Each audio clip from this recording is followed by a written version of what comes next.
Donna, why don't we go ahead and call the meeting, and then we make it, we got a couple minutes of stuff that we can do before they get here. Madam Clerk, please call the roll. Alderman Bosley, Alderman Kennedy, Alderman Conway, Alderwoman Cruzen, Alderman Moore, Alderwoman Davis, Present. Alderman French, Present. Alderman Carter, Present. Alderman Coder, Here. Alderwoman Spencer, Here. And I have people.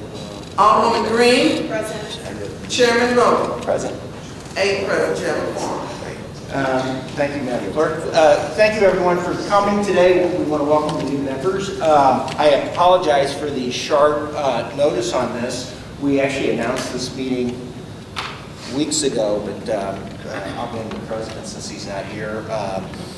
They were slow in getting their committee assignments done, and so we appreciate everyone making the effort to show up on such short notice.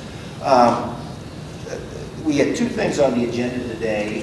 One is an economic plan for the region, which I'll talk about in a couple of minutes. And the other thing was the mayor's chief of staff recently left the city and had gone to work, I guess, as a lobbyist or as a consultant or a combination thereof. And I had read in the paper where he was working or getting paid by Paul McKee, but representing the city on several projects, including the stadium project and the Northside regeneration. And so I had contacted the mayor's office before the last board of Aldermen meeting, and I hadn't gotten a response, and that's why I went ahead and requested that we go ahead and get some sort of feedback today. Give me just a second, Terrence.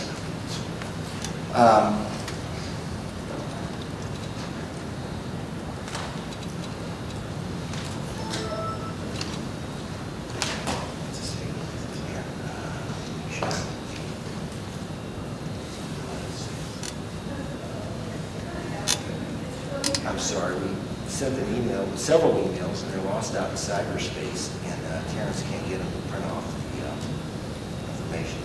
Those exhibits right there. Mr. Chair, can I give you an update on the witnesses for this morning, if you don't mind? Sure. Okay. They thought it was at 9, according to them, so they are arriving as we speak. Okay, well, we're going to go ahead and talk about the first item on the agenda, and then we'll deal with this. So I'd read that in the newspaper, and that's what prompted my request to get Mr. Rainford down here if he was a consultant for the city. And so, as it turns out, I guess he is not getting paid by the city, as is attested to by the letter that's before us. And I have been advised, although it's not included in the letter, that he is not receiving any compensation from Northside regeneration. Let me just say a couple things why I had concerns. One was in many levels of government, there's a kind of cooling off period between the time you leave government and between the time you become a lobbyist. I asked our clerk to research that for us, and he advises me that our state statute limits that to state level employees and is not applicable to local level. Is that correct, David? Still researching it at first glance, yes. Okay, so that would, there would be no prohibition on Mr. Rainford going to work as a lobbyist, and if he's not a contractor with the city, then the question is how much, if he's a citizen, how much are we entitled to go ahead and start probing what his contracts are with various groups. And so, the question becomes, should we have him down here at all, or we certainly can't compel him unless we have a warrant or something. So, I think we have a letter right now that says that he is not a contract employee for the city, and I would like to get some clarification to make sure that we get something on the record from the mayor's office that he's, that to their knowledge, he's not working for Paul McKee. And the other things that concerned me was that he's portraying himself as being a spokesperson for the city in front of the media, and he is no longer a employee. He's no longer chief of staff of the mayor, and I think that's inappropriate. I've talked to the mayor about that as well, And he assured me that that wouldn't be happening again, although I'd like to get it on the record here as opposed to me just going ahead and giving it secondhand. And then the other thing is I think we've all had stories over the years of Mr. Rainford's interaction with city employees. And the former chief of staff in the mayor's office starts calling into city government. I'm not talking about the tops of city government, but I'm very concerned about someone calling up and giving our city employees assignments not through the usual chain of commands. And so I was assured that that wouldn't be happening either. So I just like to get that somewhat on the record, and we're hoping to try to get Patrick or somebody over here to testify so that I'm not speaking on their behalf. So I think that kind of deals with that topic, unless someone would want to add something to it. Anybody have any? Yes, Alderman. Thank you, Chairman.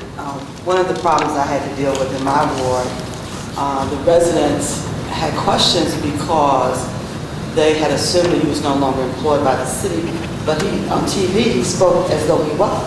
He was speaking for the city, and that can be very confusing.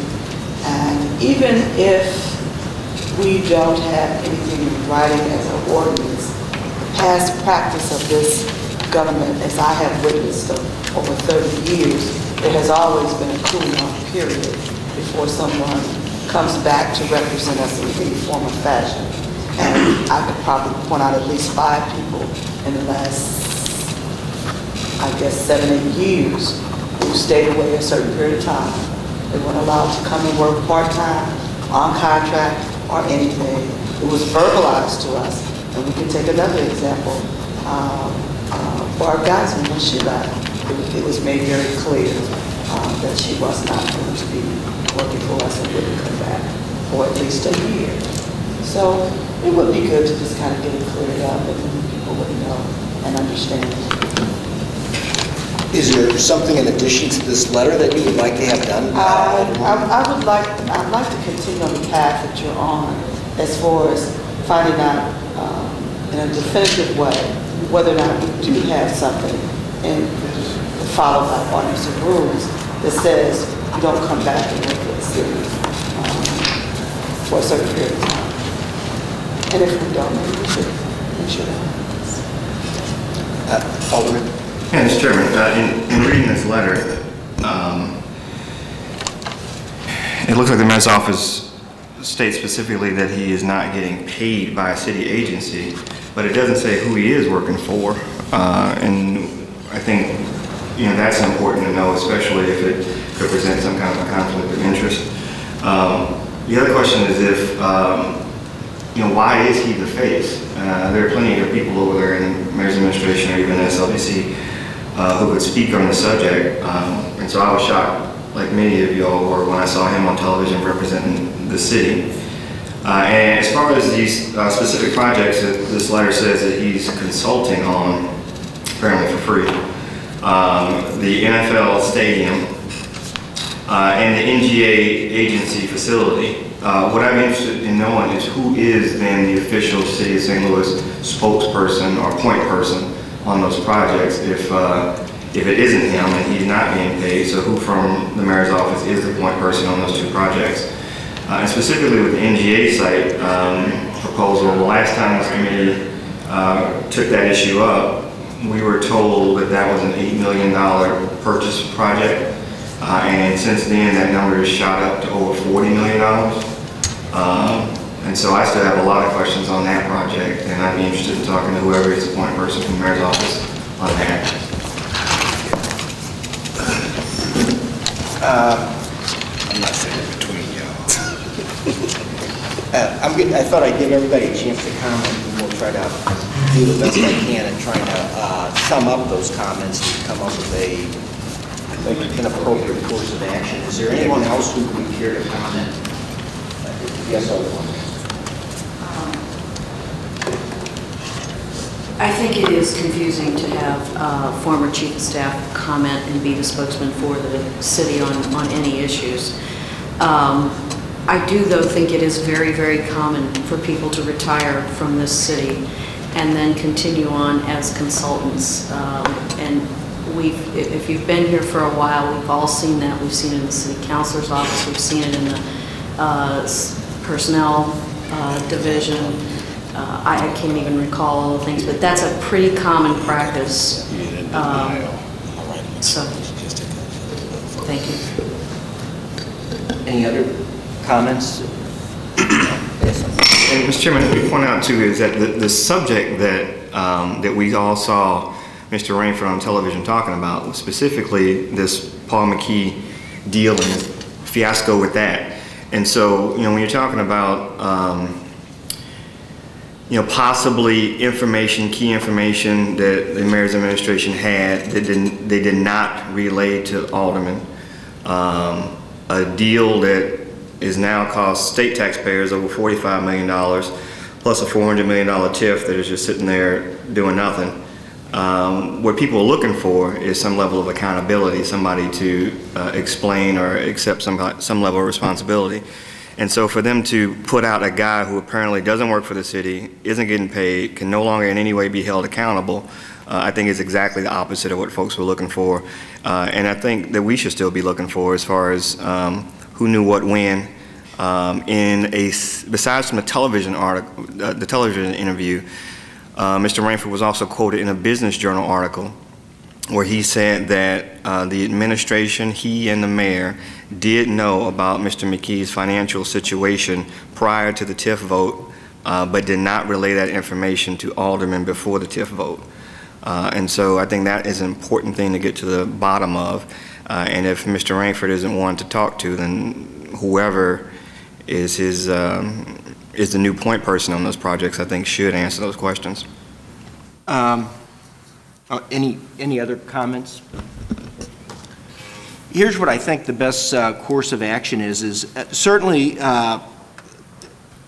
when I contact somebody on behalf of the committee, I'd like to try to make sure that I'm contacting it on the basis of consensus, so that I'm speaking for the committee and I'm not necessarily speaking for, myself. Or if I'm speaking for myself, I need to send it over as if I'm speaking for myself. So my concern with bringing Mr. Rainford down here, he is now a private citizen, and if we start asking him for his consulting contracts without a basis, then, what other citizens should we invite down here to ask for their private consulting? And I think there's a fine line there. I think if there's the NGA thing is a particular,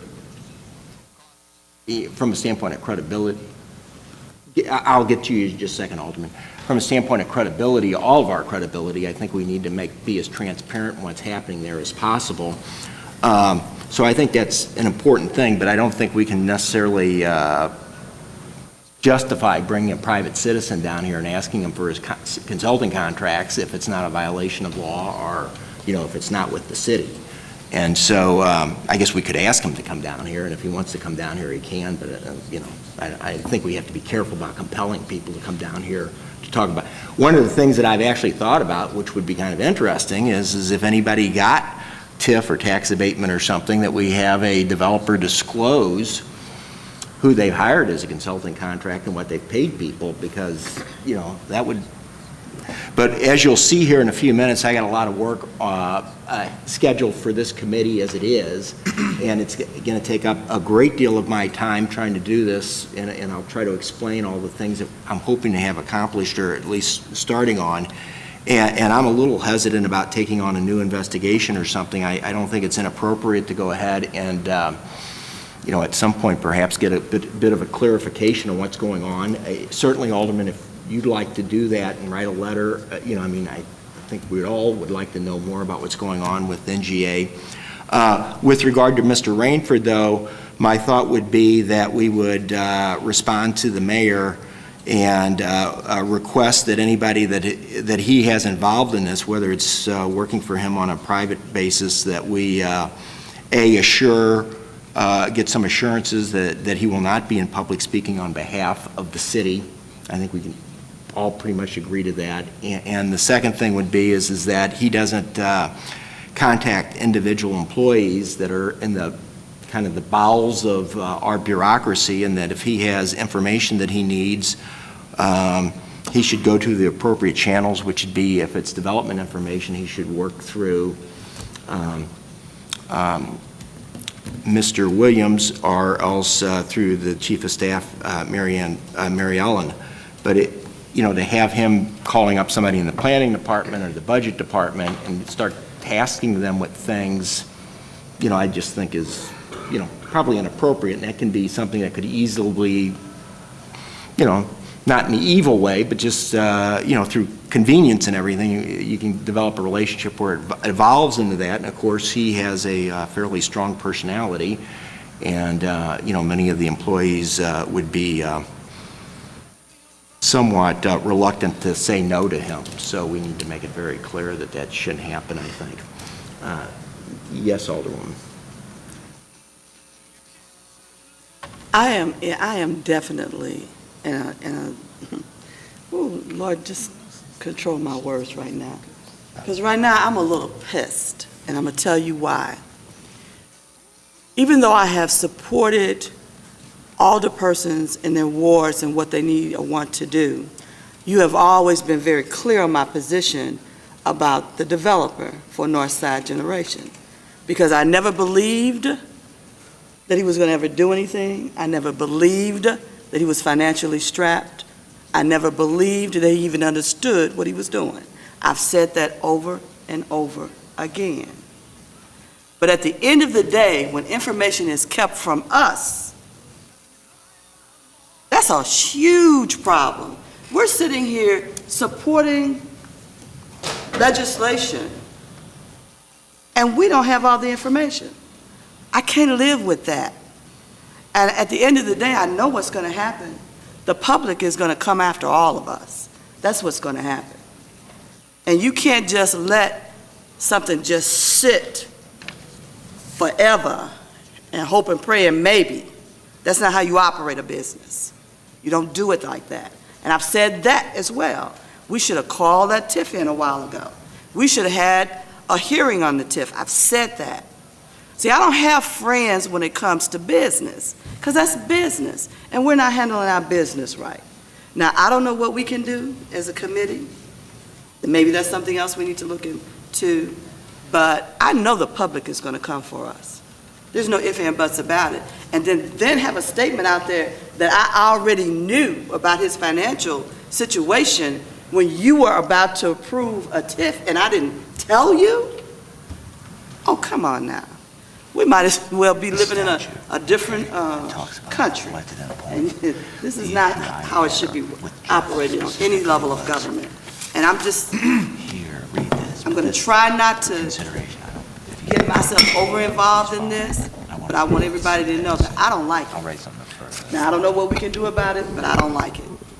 And I've said this to a number of people, and you know it, so it's not anything new that I've said. And I've said it to Paul, too. So it's not anything new for him to hear. But this is way out of hand at this point. And if for whatever reason the powers that be can't do what needs to be done, then maybe this body has to do it, since we passed the legislation. So I'm going to get busy and start doing my research. Thank you. Yes, I'm sorry, Alderman Moore, I let my vice chair, incidentally, I don't think we've announced it, but we're going to continue with my vice chair. Thank you. Alderman Moore. Just something real small that I observed a couple times. When an alderman is out of office, we don't have the keys yet to the office going into our chamber, going into our area. We don't have those keys. And I have observed twice since Jeff been resigned or retired or whatever he's supposedly done, him going into the mayor's office with a set of keys. So I'm just wondering, what do we do about that? Does he still merit those keys? It's just something minor I just observed a couple times. You know, I watch people come in and out of the mayor's office, but I just happened to see him going in, entering the mayor's office with the keys. So we're gonna get the keys.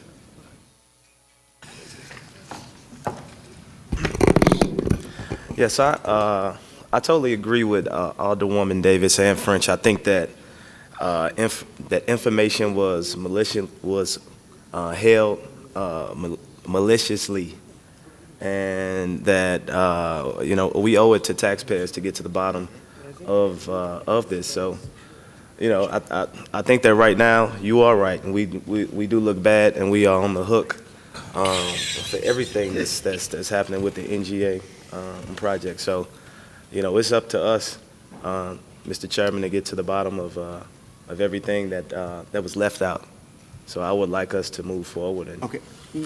Why don't we, I think there's two issues here. There's the NGA issue, and then there's Mr. Rainford. So what I'd like to do is try to,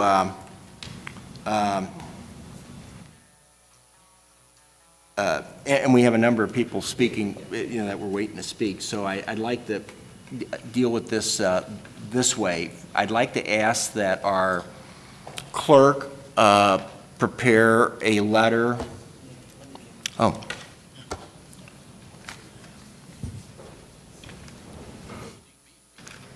Well, I'll have this conversation with offline, but I'd like to have him prepare a letter clarifying what Mr. Rainford's role will be and send it over to the mayor's office. The bullet points being acting or portraying himself to the public as being a spokesperson for the city. And the second thing is contacting rank and file employees without going through the proper chain of command, for lack of a better word. And then, so I think that is addressing the Alderwoman from 28th. I think it is fairly common for people from the city to go to work in the private sector. The city councilor's full of people who have worked there and gone to work for law firms and so forth. So that's a relatively common thing. There are state statutes, though, that regulate that to some extent. And the clerk is going to continue to research that for us, and then hopefully we'll get oh, here he's back. So I'll talk to you afterwards, Dave. We're going to need the letter to send over to the mayor's office. The second thing is I would encourage us to perhaps talk offline about what's going on with NGA, and then we can have a discussion about how to proceed on that so that we can, get information that you all feel is necessary, that I think we all feel is necessary. But I'm a little concerned about us just gobbling up a lot of time of our committee because I kind of have an agenda of my own that I'd like to try to get through this year, and it's going to take a lot of time and effort on my part. Not that I don't want to not do work, but in any event. So that's where we'll leave it. Yes, Alder. So I agree with you. I do think, though, there is a sense of urgency there should be with this NGA project because purchasing is going on now. We have at least, if not finally authorized, we have started the process of allowing eminent domain to eventually be used on some of those properties.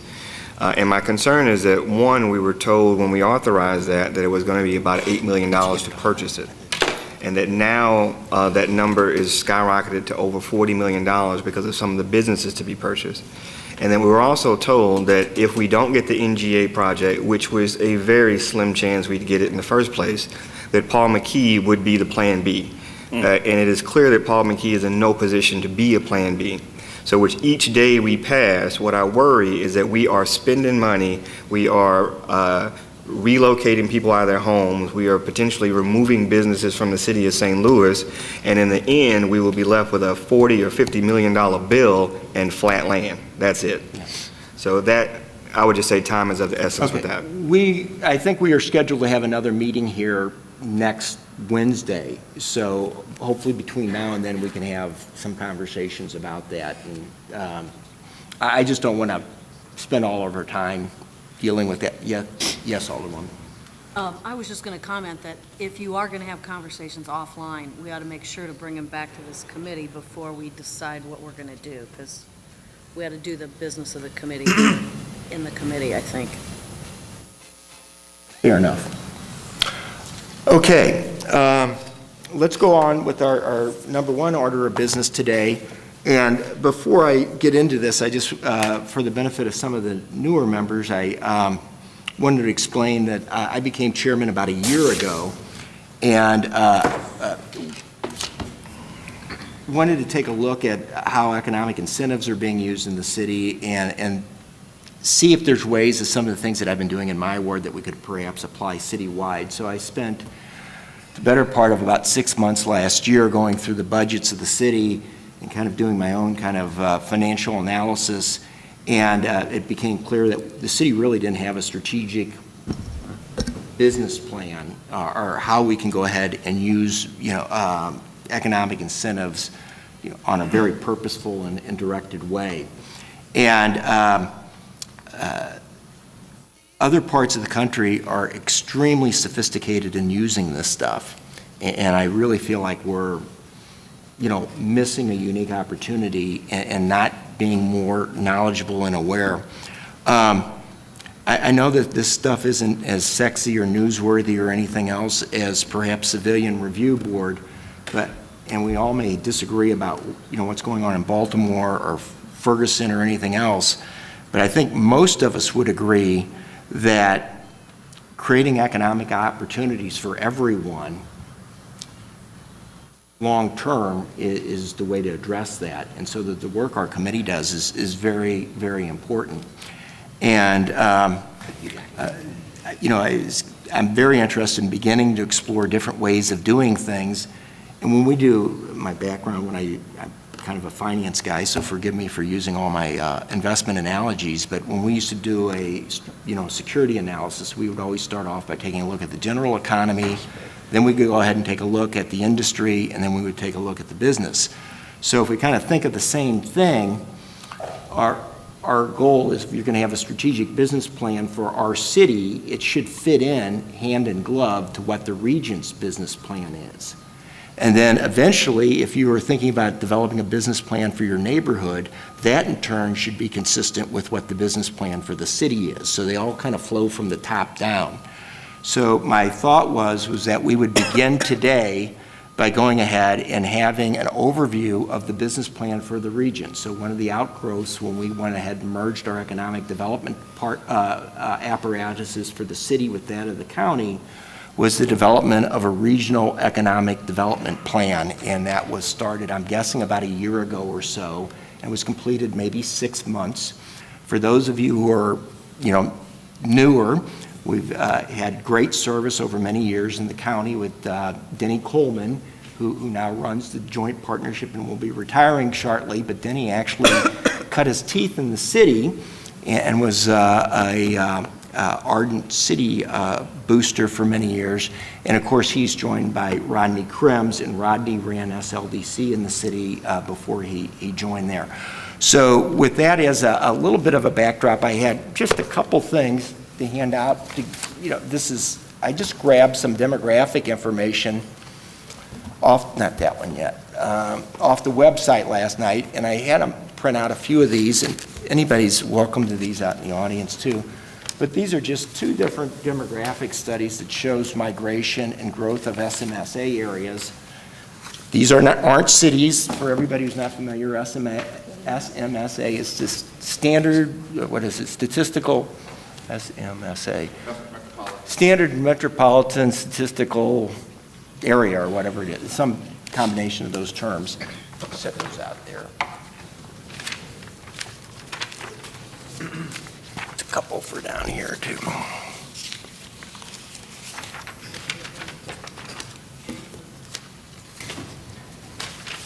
And this isn't anything that you have to read right now, but I found it kind of interesting. The first one shows you the top 20 metropolitan areas. It's kind of hard to see, but the top 20 metropolitan areas and how they've changed in ranking as far as size goes.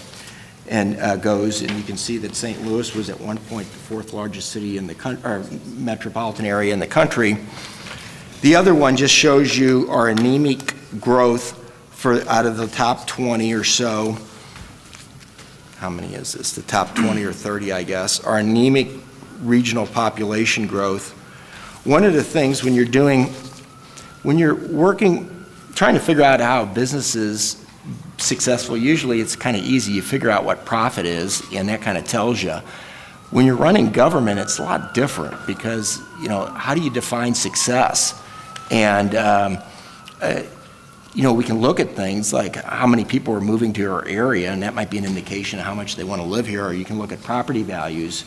But how we define success is a really important component of developing an economic development policy for a region, and it's something I want you all to think about. So today, we want to go ahead and start with getting a look at our regional, and then what I thought I would do next meeting, and I almost hate doing this because it's going to be me talking a lot and sounding like a teacher, and I don't want to become overly pedantic, but I wanted to go ahead and show you some of the things that we've done in our ward, and some of the things that I'd like to kind of begin considering as an opportunity for developing a citywide business plan, and then we'll have Otis talk a little bit at the next meeting as well.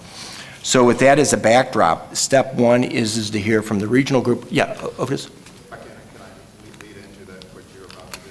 I'm sorry? Can I introduce? Sure, yeah, please go right ahead. We're ready to turn it over to you after enough. Mr. Chair, again, I'm Otis Williams, St. Louis Development Corporation, and a couple of the comments that were made this morning. We do need to get together so that we can talk about NGA and provide some of the answers that you may or may not have, or that you have a misunderstanding of, and that way we can definitely clear the deck. I do want to make sure that everyone understands that we do think that NGA will choose the site, and that we're doing everything that we can to make sure that they do. All of the conversations that we've had with them, with the person who will make the decision, and with those that are involved, as well as the folks at the state level. So I do want to provide you all with all of the information that I have. You can ask me very detailed questions and get the responses that you need in order to be as convinced as I am.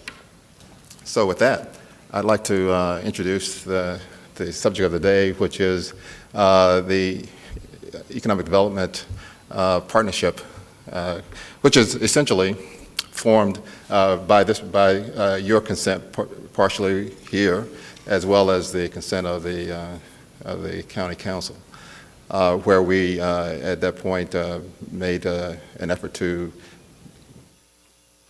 move forward on a regional basis, if you will, with the city and county and forming economic development. And so we took about 10 people from St. Louis Development Corporation and combined them with what was the County Economic Council to form the Economic Development Partnership. But as I always, and I think I've mentioned this before in this body and a number of briefings that we do around the region, is that it's a joint effort in doing economic development in this region, and we work very closely with the regional chamber, and then with the Economic Development Partnership, and ourselves, as well as with the downtown STL, and with all of the neighborhood organizations as well. So it is a multiple type organization effort to try and make things happen. But one of the very keys, though, from a St. Louis City, St. Louis County effort is, in fact, our relationship with the Economic Development Partnership. I serve on their board. We interact on a very frequent basis, daily, sometimes multiple times in a day. So our effort here is that they look out for us, if you will, from a business development perspective and business attraction, retention, and expansion. Our focus at St. Louis Development Corporation is more a real estate development and neighborhood development perspective, and interacting with the elected officials here to react to your desires and needs. So, as you know, one of our major features in SLDC is the management of the LRA domain, as well as LCRA, PIEA, and a number of agencies that are in our umbrella. So if you recall, in our structure, we have about 12 boards that we interact with to try and get things done.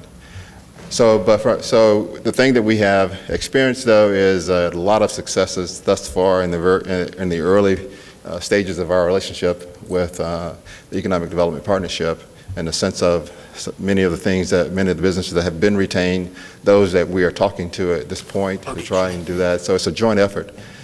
And so I can only say that the decision by this board to move ahead with the formulation of the Economic Development Partnership, and our role in that has been a win for us in the region. So with that, I'd like to turn it over to Denny Coleman, who is the CEO of the Economic Development Partnership, and he will introduce his team.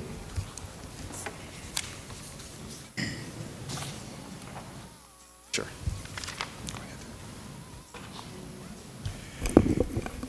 Thank you, Otis, and good morning, everybody. Mr. Chairman and members of the board, it's really a pleasure to be back here. As Chairman indicated, I grew up in the city. My first job was being hired by St. Francis de Sales Church to start the DeSales Housing Corporation. I hate to tell you that was in 1975, so it was a few years ago. But I also worked in banking at Mercantile Bank, as in charge of the neighborhood lending programs there, and then became CDA director, worked in Mayor Shamel's office briefly, and then actually started the Economic Development Corporation when we merged several of the city development agencies before moving to the county and the County Economic Council, where I've been there now for 25 years, including the 2 years of the partnership. And I really want to thank you, the Board of Aldermen, this committee, for having the faith in us to take on this partnership role. Several years prior to forming the partnership, Rodney and I and Otis and the SLDC staff collaborated and worked on several different projects together. But one of the things that happened as a result of the early years of the recession and losing some of the major automotive plants is we had done an economic adjustment plan for the region. And one of the major initiatives or recommendations that came out of that plan was really to say that as a region we could perform better, we could communicate better to the outside business community from a job attraction standpoint if we worked more closely together. And they suggested that we look seriously at merging the business development functions of the city and the county. And so the mayor and the county executive tasked Rodney and I to look at that. And as Otis indicated, we formed that partnership. It was announced a little over 2 years ago and then became effective August 1st in 2013. So we're approaching our 2-year anniversary of that. And since then, we have had a tremendous amount of success. Partly that is dealing with the aftermath of the recession and coming out of that terrible time. But also, it's also been because of an optimism, I think, in the business community here. The business community has universally applauded this partnership. And what we have seen since the bottom of the recession till today is a 30,000 job increase in the city and the county. So that's about 4 years, 3.5, 4 years ago, we reached the bottom of the recession. We're about a 30,000 job increase for city and county. And one of the things as we came out of the partnership merging is that we had promised all of the constituent groups that we had talked to during that formation period that we would embark upon the first ever strategic plan for city and county together as it related to economic development. We kind of held off on getting too specific on the real estate redevelopment piece, and Rodney and I will talk about that in just a minute, but we really wanted to get input on where our future lies in terms of key economic development roles in the community that we could play. So we engaged the services of various consultants, some helping us with stakeholder engagement, which we engaged young professionals, we engaged African American leadership, business leadership in the community, civic and other organizations leadership, and developed that strategic plan over the course of a 6 to 8 month period of time. And it was a tremendous process, and lots of people in the community participated in that. And that was brought forward in very public, very open sessions for input into that process, and then finally approved just about a year ago by our board of directors. And the results of that, I think, have been that we now have a firm strategic direction.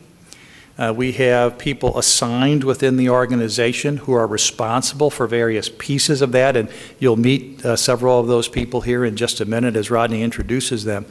But we also have a scorecard that we produce, that we report to our board of directors every quarter on how well we're doing against that plan.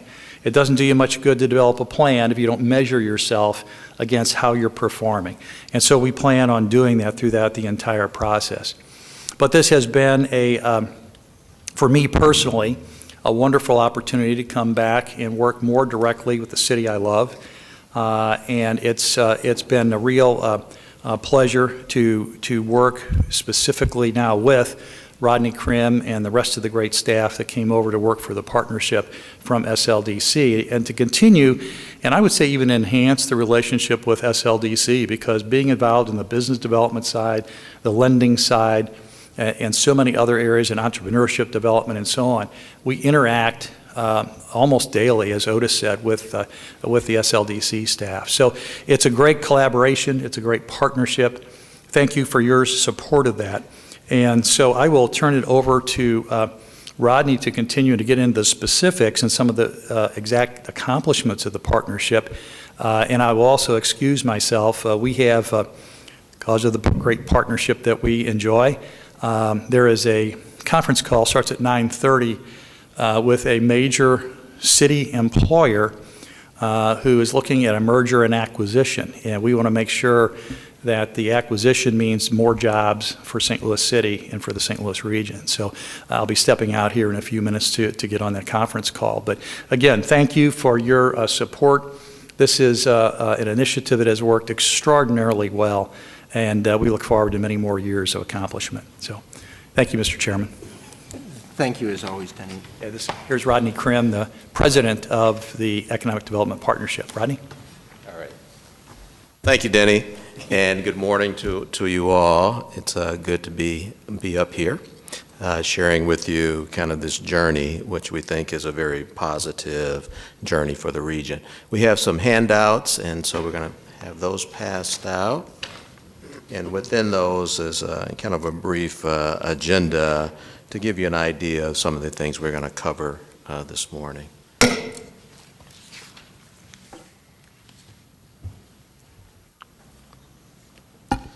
But first, I'd like to start with introducing this team that is working on behalf of the city and the county for the region. You see, even on the cover of this handout, that we have everywhere you see St. Louis Economic Development Partnership, you see serving St. Louis City and St. Louis County.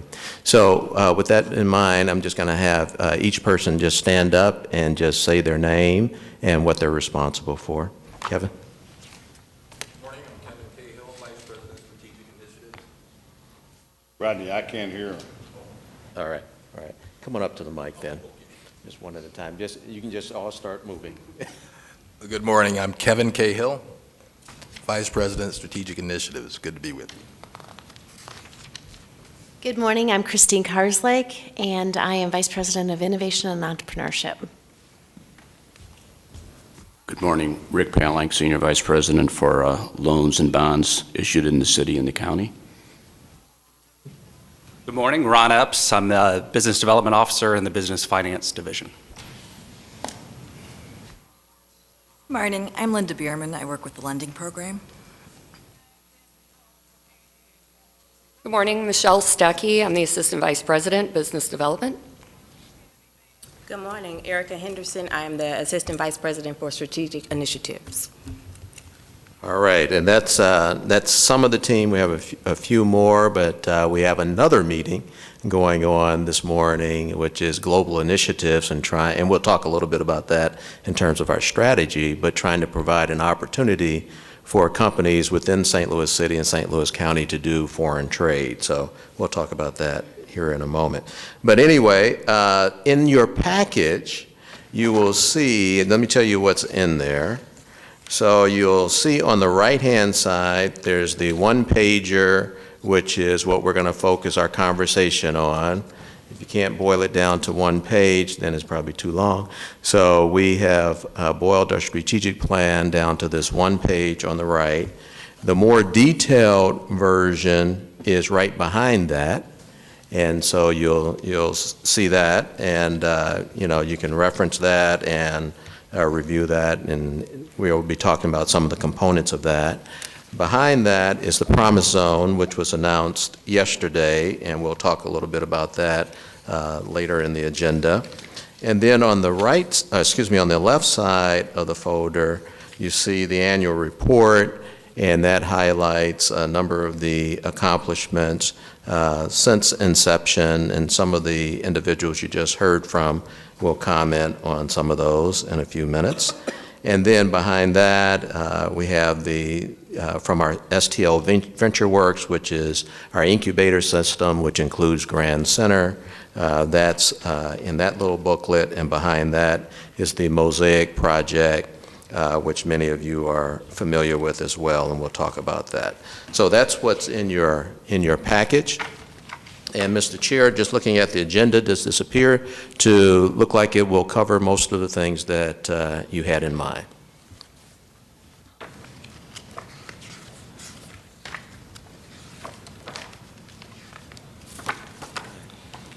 Yeah, I think so. Okay, I'd like all to right. see how the You're right, committee and reacts then to all these again, we things. always leave it open at the end for additional questions and discussion. So the first page, we're going to use that as our summary as we kind of talk through this. As Denny mentioned, we had the stakeholders groups that, our question was what's important for the region, what will help determine and inform us on what our strategic plan should look like in serving the St. Louis City and St. Louis County. This is the first time a strategic plan of this type has been put together for the region. And so with that, these are the ideas that bubbled up and then went through a process of reviewing those and then coming up with the final objectives here. So you can see on this one pager, what is our purpose? We're working with entrepreneurs to very large employers. And that, as you mentioned, Mr. Chair, earlier, is that we want shared prosperity by all within our region. And so that is our purpose, to provide greater opportunities for shared prosperity across the spectrum, from small entrepreneurs to large employers. And you'll see evidence of that as we continue to talk. Our identity, we're the lead economic development partner for St. Louis City and County. Partner is a key word. You'll kind of hear that. You've heard it over the last year and a half. You heard it yesterday in all the announcement. We couldn't do what we do without partnerships.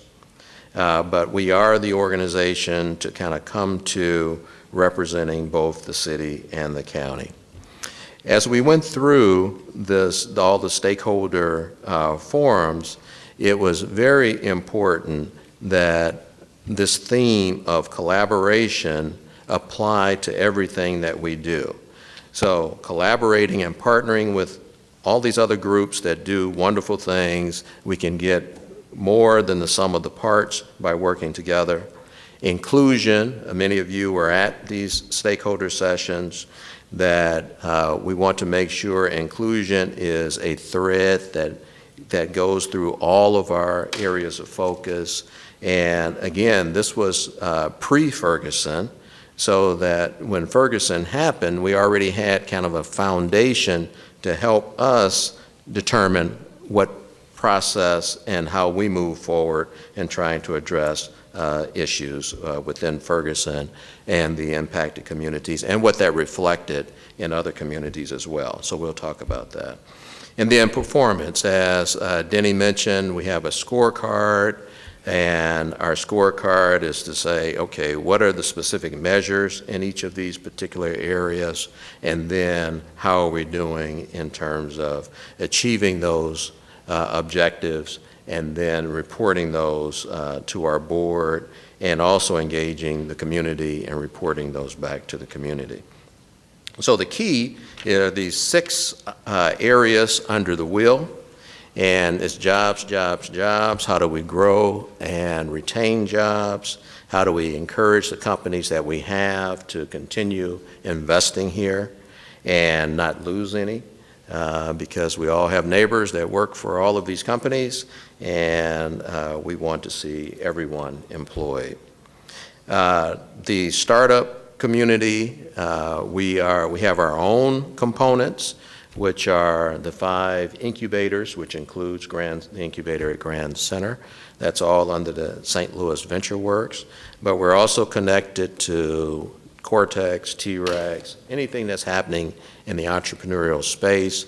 We've framed it as Accelerate St. Louis, which is the umbrella for the whole entrepreneurship ecosystem. And within that, our St. Louis Economic Development Partnership with Christine Karslake, who you just met, and Jason Hall from the chamber kind of lead kind of the backbone. We're kind of staff to kind of make sure that that ecosystem continues to proceed forward. As we talked about just a little bit ago, the global initiatives, what we're trying to do is provide opportunities for our companies that are here in the city and the county and across the region to be able to do business throughout the world. There are customers throughout the world. We want to touch them, reach them, and so we have a number of initiatives under the increased foreign trade and investment. There are delegations that come here that we're trying to attract business from, as well as delegations where we actually coordinate the delegations to areas that provide business opportunities for us. We also know that there are strategic real estate assets throughout the region that are transformative and catalytic. We know there are some specific ones downtown. There's the Chrysler site in Fenton. There are a number, there's the north side. There's a number of real estate assets that we want to work together from a city and county standpoint to make sure we address the opportunities that they have. We'll talk a little bit later in the discussion about a joint real estate plan. Our first step was to kind of do this overall city-county strategic plan, but then we have another step, which is to do the comprehensive economic development strategy for St. Louis City and St. Louis County, and to do a real estate plan for St. Louis City and County. And so we'll talk a little bit about our approach to that. Then you've heard about the Mosaic Project. There are cities across the country that are realizing economic growth. Why are they realizing economic growth? One of the reasons is that they're more welcoming to foreign-born. Foreign-born, more likely to start a business, more likely to have higher education. And if they start a business, that means more jobs, more jobs, more jobs for our residents. So we want to accelerate the growth of the region's foreign-born population, and that's under the name Mosaic Project. And so you've heard Mosaic, you'll hear more about Mosaic. Some of you might be ambassadors, and we'll talk about some of the highlights of that program. And then aligning talent with business needs. Where we directly are not a workforce provider, we work with Slate, with Michael Holmes, with Carolyn Seward, with Daryl Cothran in the county to help facilitate what was announced yesterday with this career pathways and 3,000 jobs. And so we'll talk a little bit about that here later in the agenda as well. But because we do have this entity now, St. Louis Economic Development Partnership, anytime anyone's thinking about something that can benefit both the city and the county, we have discussions with them on how we can help facilitate that. And that's been a big win for having the organization. On the outcomes here, these are what we aspire to do. And Rodney, if I could, for the benefit of folks who aren't used to working with business plans, could you kind of, the purpose of creating a strategy is to give some purposefulness and focus to what an organization is doing. Right. So you begin with your strategies, and then beneath those are specific tactics, generally Right. speaking. Right. And you alluded to that. Right. But those would be the bullet points that you need to, that they would do to try to implement those strategies with the goal of getting to the outcomes. Exactly. Right? And so what we've done, and we didn't include all of that in here, Mr. Chair, but it is, each of these is followed by very detailed performance objectives, and then those, and how they will be measured, and how they touch upon all of these items, including collaboration, inclusion, and performance. So each of those, and matter of fact, we have a board meeting tonight, and where each of these team members will be reporting how they're doing on specific objectives. But you're absolutely correct. The wheel is, it sets the kind of 10,000-foot view of what are our areas of focus, not too high, not 50 or 100, but close enough so that you know what they are. But then even below that would be the more detailed performance requirements. So with that, so that kind of gives you a feel. Go ahead. Excuse me. Before each individual starts explaining their categories of expertise, can I ask that in their explanations, because it's not here in any of this documentation, could they share with us at least one specific that is targeted towards our North Quarter, which includes North County and North City? Right. And also, it probably should include our southeast portion of the city of St. Louis, because it is rapidly deteriorating. Mm-hmm. I drive the city a lot, and if we remember from our last census, we lost 13,000 people in South St. Louis, nevertheless the 17,000 plus we lost in North St. Louis. And then our largest economic problem is the undereducated, underemployed minority group that has little access to all of this information. Mm-hmm.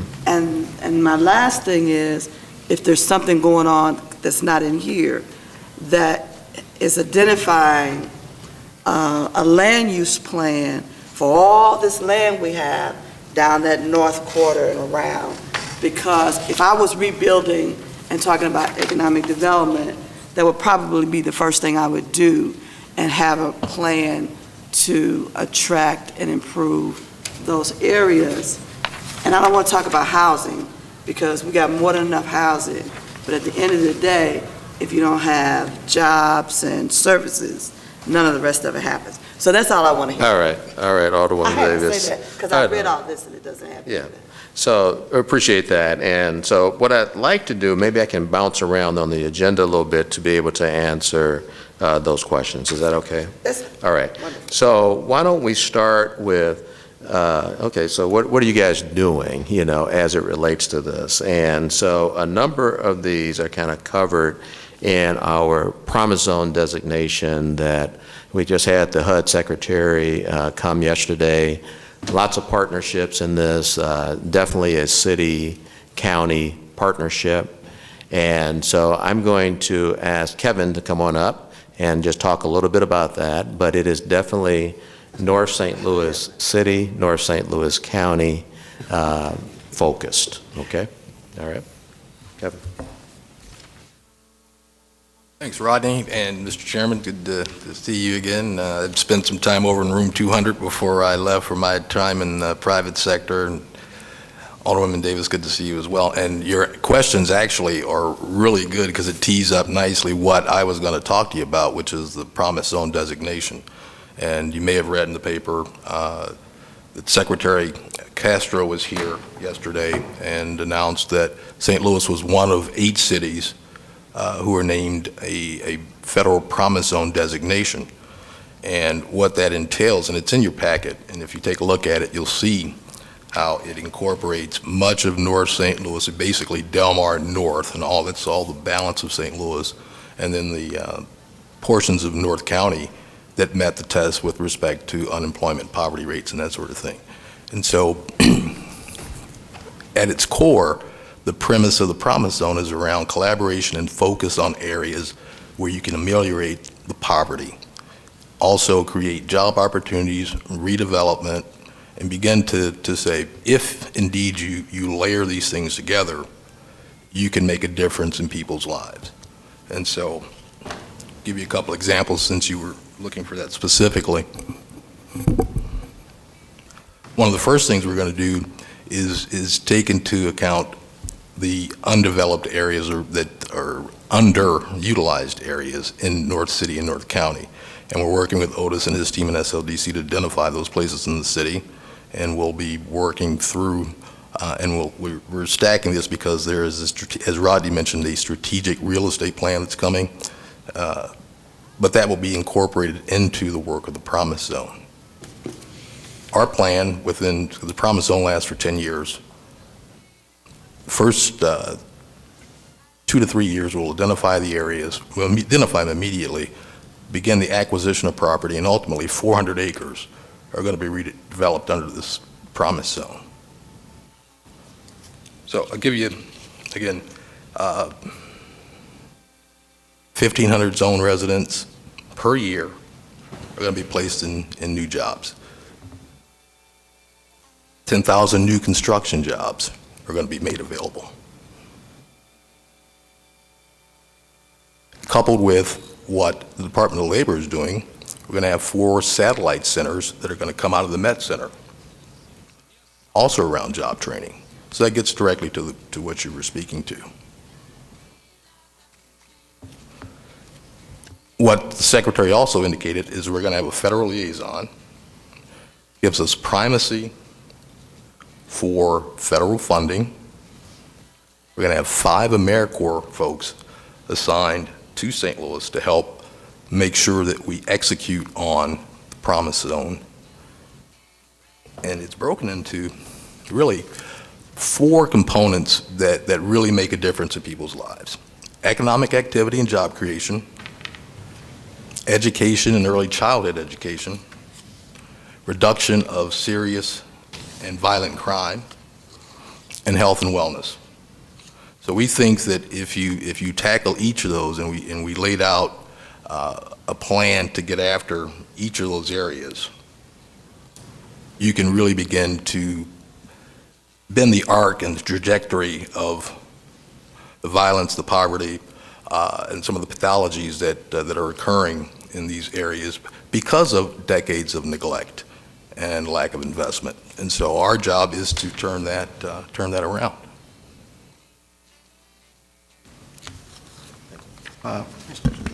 Can I ask a question about? Sure. Alderman? Thank you. Can you back up a little bit? You mentioned about 400 acres developed and 10,000 jobs. So this is all part of a plan that's spelled out?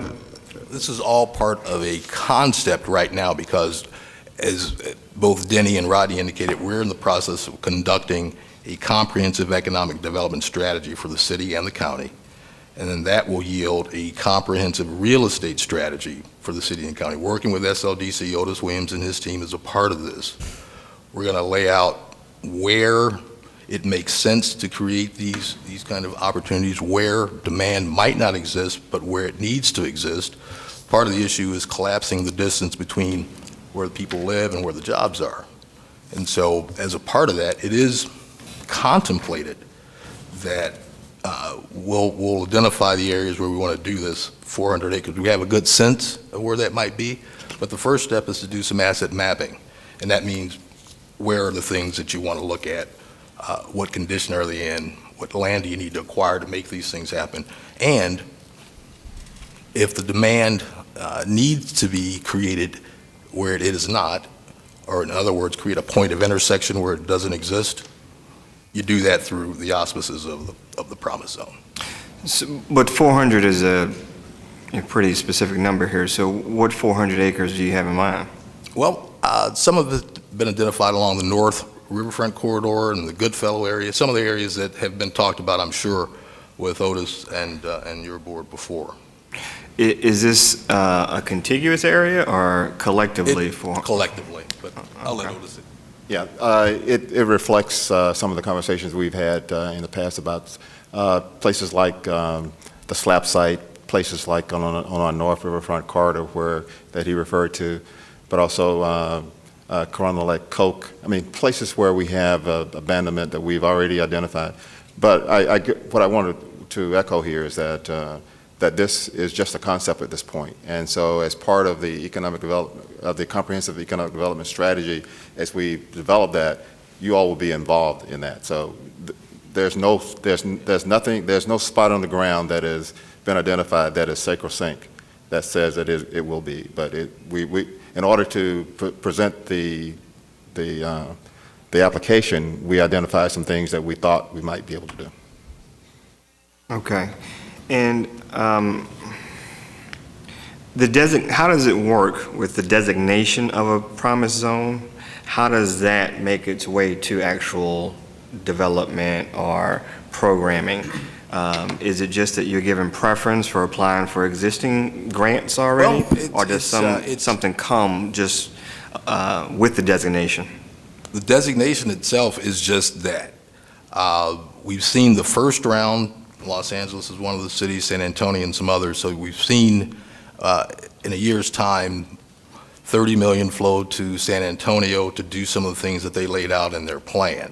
So the designation itself is just that. But and in that $30 million, is that just individual grants? Those are individual grants. See, those are existing grants, but they're given preference because it's a promise zone. Yeah, because of the promise zone designation, it allows you to go after grants, and these grants have a scoring system, and so you get additional points by being a promise zone that helps you get access to these grants. And so it comes with these concepts that we said we think we can go after these kinds of ailments effectively, and once we've gotten the designation, we will then script out grants for 12 different federal agencies, and they then will look at those, hopefully will be successful, and those dollars will then allow us to execute.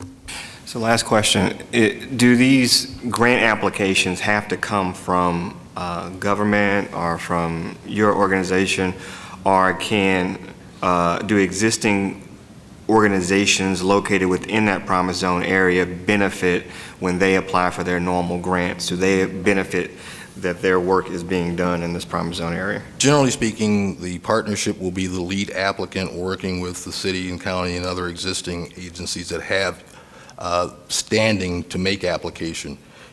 The federal government, as you might imagine, is pretty rigorous around who and what types of organizations can apply for these things. And so if you are indeed eligible to apply, we would certainly, just recently, we supported St. Louis Community College's effort to apply for a grant around apprenticeships, which are, think about it, the craftsmen or machinists and others apprenticing so that they can then step into those jobs as their training continues. So we support those organizations that have the ability to apply for those. So if within the promise zone, if you can apply, we'll support it. Otherwise, we'll lead the effort. Okay, thank you. Kevin, one quick question that jumped out at me was getting jobs closer to people that need them. Does that include the potential for us getting preferential treatment on mass transit type of grants? Well, those are separate entities, Mr. Chairman. However, when we were meeting with Secretary Castro, that same question came up. And so the Obama administration has been very good about saying where you can leverage these sorts of activities, it makes sense. And so if we identify corridors, the Great Streets corridors, and try and marry that with what Bi-State is doing, I think that we could make a compelling case for those, the Tiger grants and some other things to come There's together. obviously a great deal of interest in the north-south. Absolutely, and it's, I omitted saying it, but Kevin, in addition to his own distinguished public service, is the son of Judge Cahill, who was the first African-American federal judge from the Eastern District of Missouri. So Appreciate that, yeah, Mr. thanks for Chairman. being down here today. Absolutely. Thank you. Oh, I'm sorry. My apologies, Carl. I have a question, and forgive me, I'm new here. But with regards to the Promise Zone, and I appreciate Alderwoman Davis's pointing out that the South Side has a tremendous amount of disinvestment. In fact, my ward, the 20th Ward, which is south of Cherokee Street, has seen a population decrease of 30% in the last census data. In fact, we have a 30% vacancy rate in our housing units, which is astounding for a ward on the south side. And so I'm curious if there's a possibility of including south side in this Promise Zone, or a little, kind of pocket down there, because we have tremendous amount of poverty. We have lack of jobs, and a lack of access to those jobs through public transit. So, Well, the Promise Zone was pretty specific in terms of the population requirements that were mandated, and so it came in at 199,000, and so 100,000 from the city, basically 100,000 from the county, and so we had to draw lines that matched that, and met some other tests with respect to poverty and some other things. However, the thinking that goes into making changes within the Promise Zone certainly will be applied, because we're looking after both the city and the county and working with SLDC to work on these issues. So the thinking that goes there clearly will be utilized and brought to bear in your area and some of the others. I know SLDC and Otis Williams are working on some of these things already.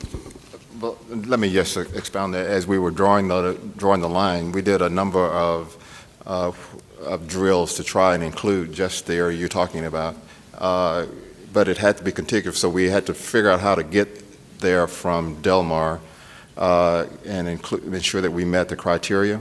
So we did come up with some creative ways, and we talked back and forth with them to try and do that. But again, it got down to a population requirement, and so we were doing this jointly with North County, with the county and the city. So roughly, we were trying to do 100,000 in the city, 100,000 in the county, essentially. And so we actually did get our 100,000, but it was along it's north of Del Mar. So we want to be sure that we did that. But I understand exactly your concern, because it was ours as well because of the issues there. So we are looking at other ways to try and bring support to you. and then, so and a little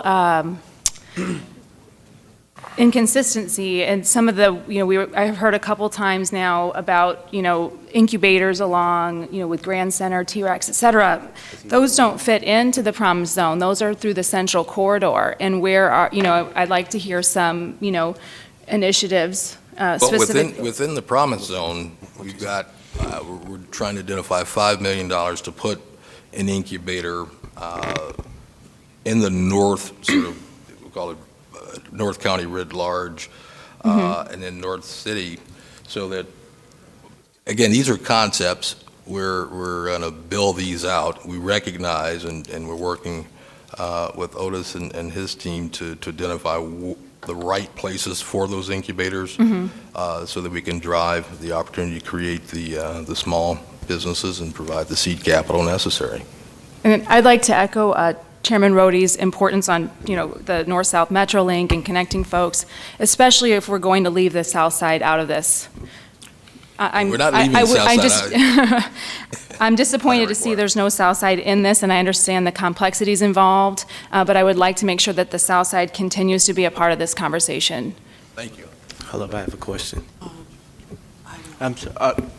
Did you have more? Boy, we got a lot. Okay, let's go ahead, Alderwoman. Easy question, I think. Does that mean that a property on the north side of Del Mar is in the Promise area and a property on the south side is not?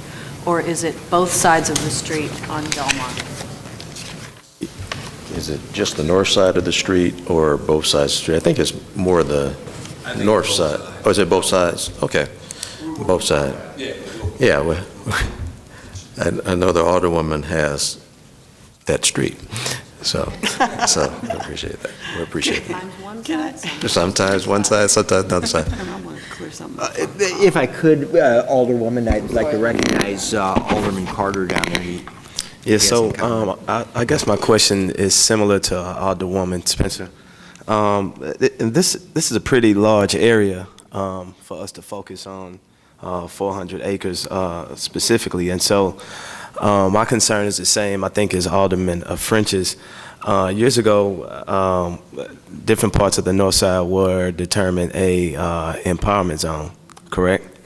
And so it was a small piece of downtown or Old North, am I right? Renaissance Grand Hotel. And the Renaissance hotels like sucked up the whole money, the whole pot of money, and all of the incentives. So that's the thing that scares me, that specific areas that need more attention won't get that attention because of other areas, specifically dealing with, the Paul McKee plan is included in this, correct? It is. And so that's the thing that scares me, that his plan will get the let me all of the focus. So, Alderman, can I clarify something first, and then Otis can talk? Okay, this is the HUD, a HUD designation, and so what HUD is trying to do is to create opportunities for kind of the most distressed areas. And how do you change the most distressed areas? And so what was impressive to them about our proposal, and is what they're looking for across the country, is a regional approach to trying to solve issues. And so as Kevin and Otis talked about, it's 200,000 people, but it's 200,000 people that represent a total of 28 municipalities. The largest kind of one municipality being North St. Louis City, and then all of the municipalities in the kind of inner ring kind of suburbs. But that we all have learned from Ferguson have a lot of similar distress kind of issues. So that's and as the guys have said, we're trying to leverage some existing plans that, as in terms of concepts, saying, boy, if we could get money coming toward these plans like great streets and the bus rapid transit, things like that have already been talked about. Those existing plans, those concepts are in there, but then there also calls for kind of, wouldn't it be good if we could do X? And that's in there as well. So as both Kevin and Otis have said, you will be very much involved in this process as we go forward on what plans kind of make the most sense to accomplish eliminating distress in some of our most distressed areas. So. And did you mention what private organizations will be working on those specific grants? Have we identified any yet? Yeah, we have not, because we don't know that. So at this point, it's the St. Louis Economic Development Partnership was the applicant. We had all of these partners that helped, saying, hey, I will partner with you to help accomplish eliminating distress in these areas. There are no contracts, there are none of that. Our first thing is to get together a meeting on, okay, now that we got the designation, what's our next step in trying to realize what we said we could do concept-wise in the application, which we will do. So, I guess I need to comment just to be sure that we clearly understand what happened with the empowerment zone. In the sense that the empowerment zone came with designation, and it did not include all of North St. Louis. It did include a portion of the near north side. It did go further north, maybe up to Cary Avenue along the riverfront, and it also went south. It also included Carondelet, an area. And in that one, the population restriction was 50,000, so which is why there was sort of a jagged line. But it also, that 50,000 included East St. Louis because it was a regional effort, and Wellston. So but there were two components to it. One was to be an annual allocation, appropriation, if you will, from the federal government that was to be in the amount of $10 million annually. And the second component was an overall bonding authority of $130 million. The federal government never appropriated the monies on an annual basis, except for in small amounts, $1 million. I think the most ever was like $3 million. $3 million. And so it was those appropriations that fell short of being able to realize some of the vision that was promoted in the program. The second part, your point about the Renaissance Grand realizing it was the bonds that were available, the $130 million of bonds that there were some criteria for being able to use it. They were laying there languishing without any applicants or anyone to meet that criteria. But at the time, we were trying to figure out how to finance the hotel. So that came up. So I can tell you that now that the empowerment zone is no longer active, there was a use of $95 million of bonds for the hotel. And the other $35 million were never used and basically went unused through the life of it. So it was not that, while your point, you are absolutely correct. We did use it for the hotel, but it was, I think, has benefited us in the long run in our ability to get conventions and also the jobs that were available to the population in the empowerment zone. But the actual empowerment zone dollar amount that came out of that fund was like 2-point-something million. Well, actually, no. I guess total over the number of years that there were appropriations, it probably got close to about 15 million total. But total, you know. But in any one year, the most was probably 3 to 4 million. So it wasn't the whole 100 million. So what's the difference? So what was? You want to move forward? Ask to be recognized. I know we want to be informal, but I'm going to have to rein it in a couple minutes because we want to have everybody's talk. We're not trying to diminish your ability to learn about these things. It's just that we want to make sure we get through everything. But ask your question, and we'll cut it off after that if it's okay, Alderman. And so my last question was, and so what was the difference in the choice between I guess drawing the lines for the empowerment zone and the promise zone? Well, it was, again, population numbers. And so we were, I guess there was a real desire to try to ensure that we included North St. Louis in this. And so as we were drawing through the different configurations, you know, there were some where we would leave out certain blocks within North St. Louis, and many of us felt that, you know, we couldn't pick amongst our children in North St. Louis, so that we clearly just drew the line down Delmar, and fortunately that got us the population criteria that we did. On the empowerment zone, that was a jagged edge to try and get the 3rd and 5th ward. For the most part, along that corridor, and East St. Louis as well. Thanks. All right, and again, we want you to leave the promise zone discussion with this. There were over 100 applicants. I think it was about 123 applicants for this designation. This is part of President Obama's desire that all of his agencies work together in trying to comprehensively address issues, and that it is designed to address the most distressed areas within communities, and that they're looking at regional approaches to solving these problems. So these are concepts within this, and our concepts were appealing to them, and so we were selected, and so that means we will get preferential treatment when we go to get funding for activities that impact our most distressed areas. So what I'd like to do is just do a couple of little highlights, but before I do that, I want to make sure something is also very clear.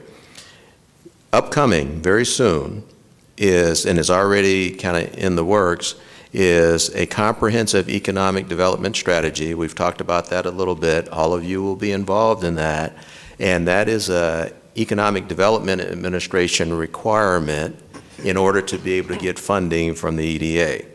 And so that means St. Louis City has to have one on file, St. Louis County has to have a current one on file as well, and this comprehensive economic development strategy will address a number of things happening within your communities.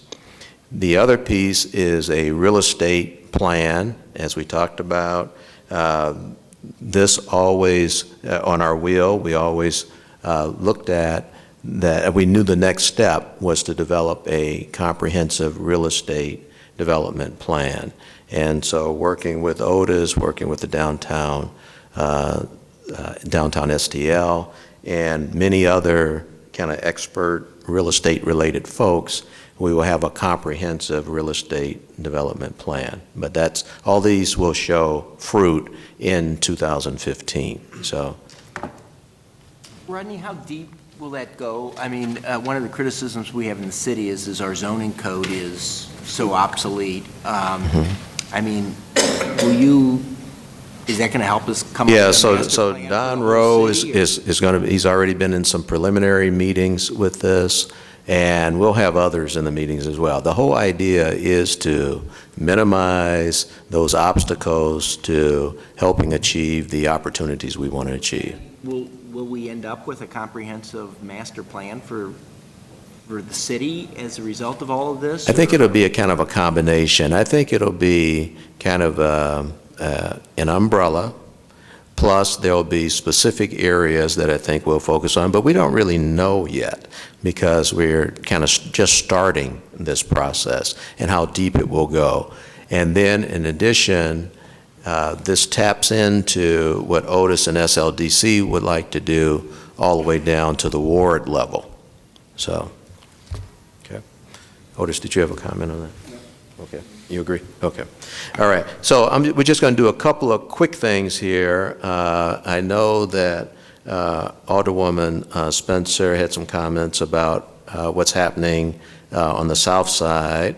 So I'm going to, I know we've done some outreach on the south side with Chippewa Association. Did we do that? So I'm going to ask a couple of people. Let's see. Okay, I'm not making I'm trying to make eye contact and they're looking down. So let's talk about some of the, Let me do it. All right. Okay. All right. Okay. Because as a team, we do work with Erica, Michelle, everybody back here. So it is not just in a specific location, but it's all over the city. And so through our commercial district managers and also the neighborhood stabilization officers and all those folks bring things back to us. And I mentioned before the meeting, we want to get with you and talk about things. And so hopefully each of the aldermen here feel free to call me and we can talk about things and needs, and so we can work through them. But as Rodney indicated, we want to get to a point where we can develop a plan for each of the wards, but we're using it by developing the regional coming down to a point where we will then be doing the city and then the ward. So, okay, I'm going to do this very quickly. I'm going to ask Rick to come up and just talk a little bit about the outreach kind of things that we're doing in terms of the sessions, meetings that we're having with bankers and others to try to help address loan activity and other needs that they have in their communities. Just real quick.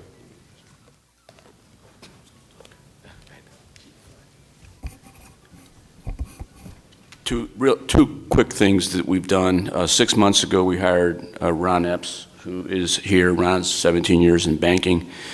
We hired Ron as a business development officer to increase loans in the city. So his primary territory is St. Louis City. So as part of that, he is meeting with bankers in the city to try to make them more aware of all the loan programs that we have, which can be very valuable to a business that is growing and expanding.